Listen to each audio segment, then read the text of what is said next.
তো দেখো দেখো আজকে আমরা যে আর্টিকেলস নিয়ে আলোচনা করছি, তো আর্টিকেলস আমরা বেসিক একটা কনসেপ্ট জেনে নিই।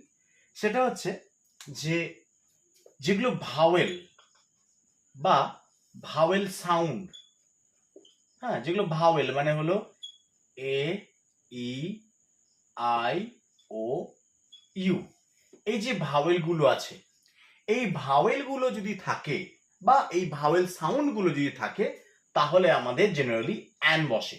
আর এই ভাওয়েল না থেকে যদি কনসোনেন্ট থাকে, তাহলে এ বসে। অর্থাৎ এই যে এই আই ও ইউ, এগুলো বাদে যেগুলো থাকবে সেগুলোর জন্য আমরা এ বসাবো। ঠিক আছে, এটা হচ্ছে আমাদের বেসিক নিয়ম।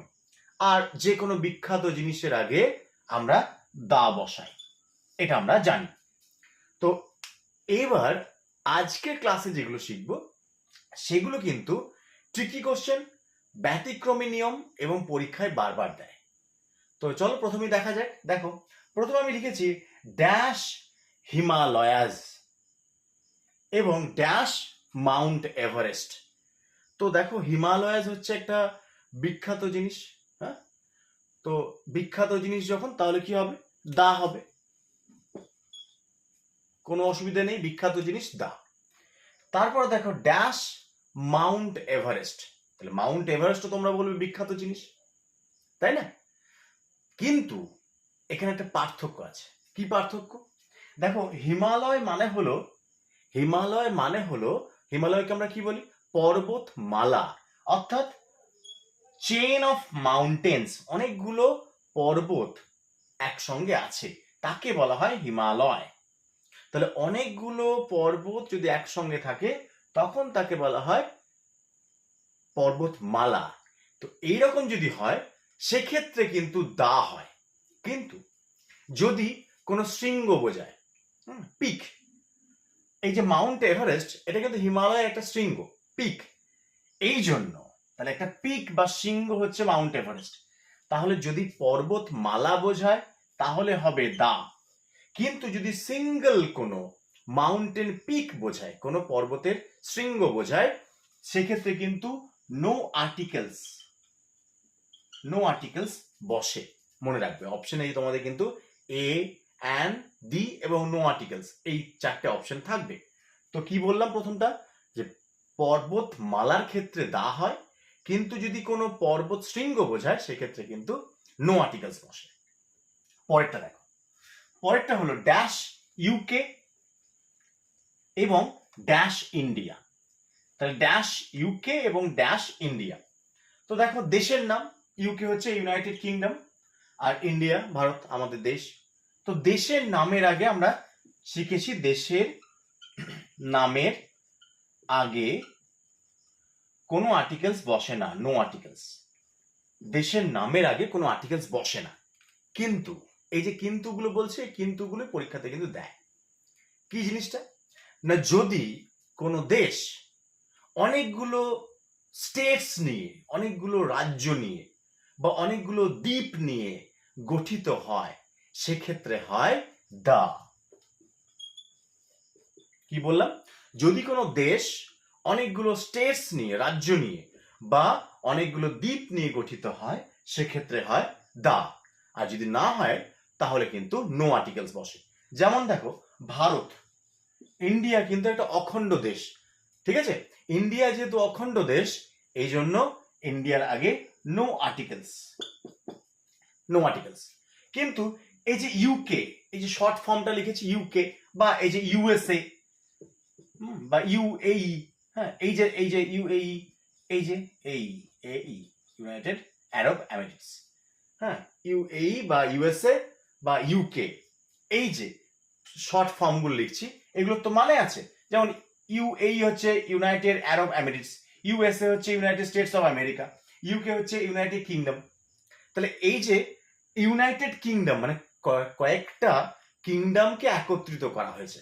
বা ইউএস এর ক্ষেত্রে যদি বলি ইউনাইটেড স্টেটস অফ আমেরিকা, তাহলে আমেরিকার কয়েকটা স্টেটসকে, রাজ্যকে একত্রিত করা হয়েছে। তাহলে যে একত্রিত করা হলে সেই দেশের নামের আগে কি হয়?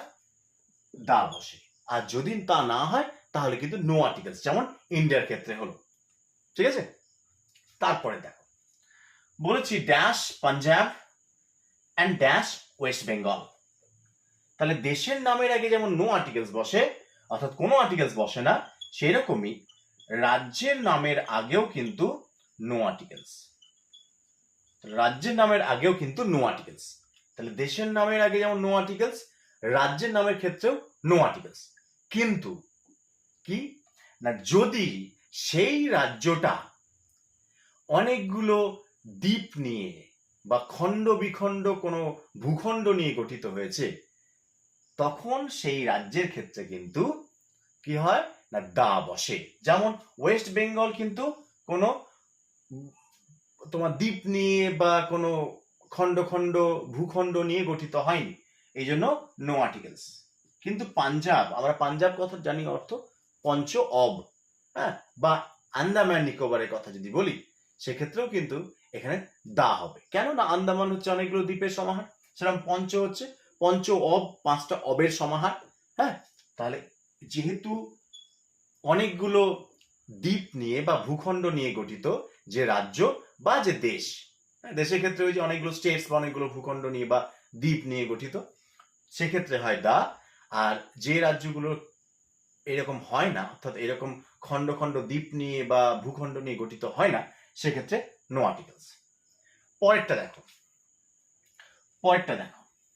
পরেরটা বলেছে ড্যাশ ইংলিশ আর ইন্ডাস্ট্রিয়াস।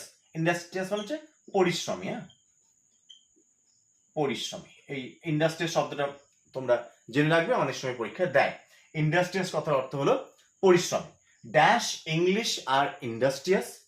2 নম্বর বলেছি, নেক্সট 5 নম্বরে বলেছি dash English is a rich language. তো দেখো, একটা দুটোই কিন্তু ইংলিশ বলছে। যেমন আমরা ভারতে যারা বসবাস করে তাদের বলা হয় ইন্ডিয়ান, কিন্তু ইংল্যান্ডে যারা বসবাস করে তাদেরকে বলা হয় ইংলিশ, ইংলিশ পিপল, তাই তো? আবার ওদের ল্যাঙ্গুয়েজটা হচ্ছে ইংলিশ। তাহলে যদি ভাষা বোঝায় তাহলে নো আর্টিকেলস। যদি ভাষা বোঝায় তাহলে নো আর্টিকেলস। কিন্তু যদি জাতি বোঝায়, যদি ভাষা বোঝায় তাহলে নো আর্টিকেলস, যদি জাতি বোঝায় তাহলে দা। সেটা বুঝবো কি করে? এই যে আর শব্দটা আছে আর এখানে ইজ শব্দটা আছে, তাহলে আর শব্দটা মানে হচ্ছে ইংলিশ জাতিকে বোঝাচ্ছে, ইংলিশ পিপলকে বোঝাচ্ছে, হ্যাঁ, ইংল্যান্ডের বাসিন্দাদের বোঝাচ্ছে, সেক্ষেত্রে হয় দা। আর ইংলিশ ইজ বলেছে, তাহলে ভাষা, ভাষার কাছে কিন্তু ভাষার আগে কিন্তু কোনো আর্টিকেলস বসে না, তাহলে নো আর্টিকেলস। ঠিক আছে?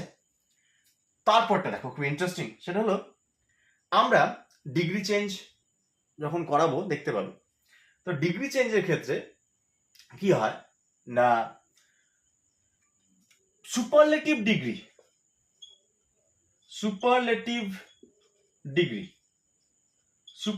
ডিগ্রি ক্ষেত্রে দা বসে। তাহলে he is the best boy, হ্যাঁ, বেস্ট হচ্ছে সুপারলেটিভ ফর্ম, এই জন্য সুপারলেটিভের আগে দা বসলো।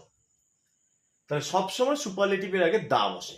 কিন্তু যদি ডবল কম্পারেটিভ থাকে, কম্পারেটিভের ক্ষেত্রে দা বসে না। সুপারলেটিভের ক্ষেত্রে দা বসে, কম্পারেটিভের ক্ষেত্রে দা বসে না। একমাত্র যদি ডবল কম্পারেটিভ থাকে সেক্ষেত্রে দা বসে। ডবল কম্পারেটিভ মানে কি, দুটো মোর থাকতে পারে, বেশিরভাগ ক্ষেত্রে দুটো মোরই থাকবে, হ্যাঁ, মনে রাখবে। তো দেখো, dash more you read, dash more you learn. তাহলে তুমি যত পড়বে তত শিখবে। তাহলে এই যে দুটো ডবল কম্পারেটিভ, এই যে মোর, এই যে মোর, তাহলে এই জন্য দুটোর আগে কি হবে, দা। The more you read the more you learn. তুমি যত পড়বে তত তুমি জানবে। তাহলে সুপারলেটিভের ক্ষেত্রে দা বসে, একমাত্র যদি ডবল কম্পারেটিভ থাকে তাহলে দা বসে। সুপারলেটিভের ক্ষেত্রে অলওয়েজ দা বসে, কিন্তু ডবল কম্পারেটিভ থাকলে দা বসবে। নেক্সট দেখো, ড্যাশ ইউনিভার্সিটি ড্যাশ আমব্রেলা। দেখো ইউ আছে, তাহলে ইউ নিয়ম অনুযায়ী আমরা জানি ভাওয়েল হচ্ছে এ ই আই ও ইউ, তাহলে ইউ একটা ভাওয়েল, এই জন্য অ্যান হওয়ার কথা। কিন্তু ইউর উচ্চারণ যদি ইউর মতো হয়, এই যে ওয়াই, ওয়াই ও ইউ। তাহলে ইউর উচ্চারণ যদি আমরা ছোটবেলা থেকে জেনে আসছি ইউর মতো, অর্থাৎ ওয়াই ও ইউর মতো হয়, তখন হয় এ। আর ইউর উচ্চারণ যদি এম এম এম এরকম হয়, এটা আমাদের কি ভাবেল, এই জন্য এখানে অ্যান হবে। তাহলে কি বললাম, ইউর উচ্চারণ যদি ইউর মতো হয়, কিরকম ইউ, ওয়াই ইউ, এই ওয়াইটা কি, ওয়াইটা হলো কনসোনেন্ট, এই জন্য হলো এ। কিন্তু ইউর উচ্চারণ যদি এম এ এম হয়, এম, এই এটা কি ভাবেল, এই জন্য হলো এখানে অ্যান। তাহলে ইউর উচ্চারণ যদি ইউর মতো হয় তাহলে হবে এ, কিন্তু ইউর উচ্চারণ যদি এম এর মতো হয় তাহলে হবে অ্যান। যেমন দেখো ড্যাশ ইউনিভার্সিটি, ইউ দিয়ে শুরু হচ্ছে, উচ্চারণটা কি আসছে, ইউনিভার্সিটি। এটাও দেখো ইউ দিয়ে শুরু হচ্ছে, কিন্তু উচ্চারণটা কি আসছে, আমব্রেলা, আম। ঠিক আছে, তাহলে ইউর উচ্চারণ যদি ইউর মতো হয় তাহলে হবে এ, তাহলে এ ইউনিভার্সিটি। ইউর উচ্চারণ যদি এম এর মতো হয় তাহলে হবে অ্যান। ঠিক আছে, নেক্সট দেখো, নেক্সট হলো ড্যাশ আউল ড্যাশ 1 রুপি নোট। দেখো ও আছে, তাহলে ও হচ্ছে একটা ভাওয়েল, ও ভাওয়েলের মধ্যে একটা, তাহলে হিসাব মতো অ্যান হওয়ার কথা দুটোতেই, কিন্তু উচ্চারণের পার্থক্য দেখো, যদি ও এর উচ্চারণ ওয়া, ও এর উচ্চারণ ওয়া, ডাব্লিউ এ, ডাব্লিউটা কি কনসোনেন্ট, তখন হয়ে যাবে এ। তাহলে ও এর উচ্চারণ যদি ওয়া এর মতো হয় তাহলে কি কিরকম হবে উচ্চারণটা, ওয়া, ডাব্লিউ এ, ওয়া। তাহলে ওয়া, ডাব্লিউটা কি কনসোনেন্ট, তাহলে কনসোনেন্ট হলে কি হবে, এ হবে। কিন্তু ও এর উচ্চারণ যদি ও এর মতোই হয়, ওয়ান, আউল, আউল, দেখো মুখটা পুরো কিন্তু গোল হচ্ছে, আউল। কিন্তু 1 রুপির ক্ষেত্রে ওয়া এইভাবে মুখটা খুলে যাচ্ছে। তো মুখটা যদি খুলে যায়, অর্থাৎ ওয়ের উচ্চারণ যদি ওয়া মতো হয়, ডাব্লুর মতো, ডাব্লু সাউন্ডটা আসে, তখন হবে এ। যেমন 1 রুপি নোট, ওয়া, এই যে খুলে যাচ্ছে মুখটা, তখন হবে এ। কিন্তু আউল, দেখো মুখটা গোল হচ্ছে, আউল, আউলের মুখের মতনই গোল করা হচ্ছে, তো যখন আউল উচ্চারণ হবে তখন হবে অ্যান। অ্যান আউল, কিন্তু এ 1 রুপি নোট। ঠিক আছে, নেক্সট দেখো এইচ এর উচ্চারণ, দেখো ড্যাশ হোটেল, এটা উচ্চারণ হলো হোটেল, কিন্তু এইটার যখন উচ্চারণ করছি তখন কিন্তু এইচ দিয়ে শুরু হচ্ছে, কিন্তু বলছে কি অনেস্ট ম্যান, তাহলে এই এইচটা সাইলেন্ট থাকছে, উচ্চারণ হচ্ছে না, শুরু হচ্ছে ও দিয়ে। তাহলে এইচ এর উচ্চারণ যদি উজ্জ্ব থাকে, যদি উচ্চারণ না করি, সাইলেন্ট থাকে, তখন হবে অ্যান। যেমন দেখো এখানে হোটেল, এখানে কিন্তু এইচ এর উচ্চারণটা হচ্ছে, তাহলে হোটেল, এই জন্য এখানে এ হবে। কিন্তু এখানে দেখো অনেস্ট ম্যান, এখানে এইচ এর উচ্চারণটা হচ্ছে না, এইচ এর সাইলেন্ট, তাহলে এইচ এর উচ্চারণ যদি করতাম আমরা হনেস্ট ম্যান বলতাম, তা তো বলি না, আমরা বলি অনেস্ট ম্যান। তাহলে এইচটার উচ্চারণ যখন না হবে তখন কি হবে, অ্যান হবে। তাহলে অ্যান অনেস্ট ম্যান। তারপরে দেখো, দেখো ই দিয়ে শুরু হচ্ছে, European dash European dash M A, দেখো ই দিয়ে শুরু হচ্ছে, কিন্তু এটার উচ্চারণ কি বলতো, ইউরোপিয়ান। তাহলে এই ই এর উচ্চারণ যদি ইউ এর মতো হয় তখন হবে এ। ইটা ভাওয়েল হওয়ার কথা ছিল অ্যান, কিন্তু এই ইউরোপিয়ানের উচ্চারণটা কেমন, ইউরোপিয়ান, ওই ইউর উচ্চারণ চলে আসছে, তাহলে ইউর ওয়াই হচ্ছে কনসোনেন্ট, এই জন্য এখানে হলো এ। এবার এম এ, দেখো এম দিয়ে শুরু হলেও এই যে ডট দিয়ে যেগুলো SDO, BDO, M A, BA, এই ডট দিয়ে যেগুলো বাক্য ওয়ার্ড, সেগুলোর ভাওয়েল সাউন্ডটা দেখবে এম এ। ঠিক আছে, তাহলে এইটা হচ্ছে একটা ভাওয়েল, এই জন্য এখানে হলো অ্যান এম এ। ঠিক আছে, আশা করি আর্টিকেলস এর ক্লাস ভালো লাগলো। Thank you.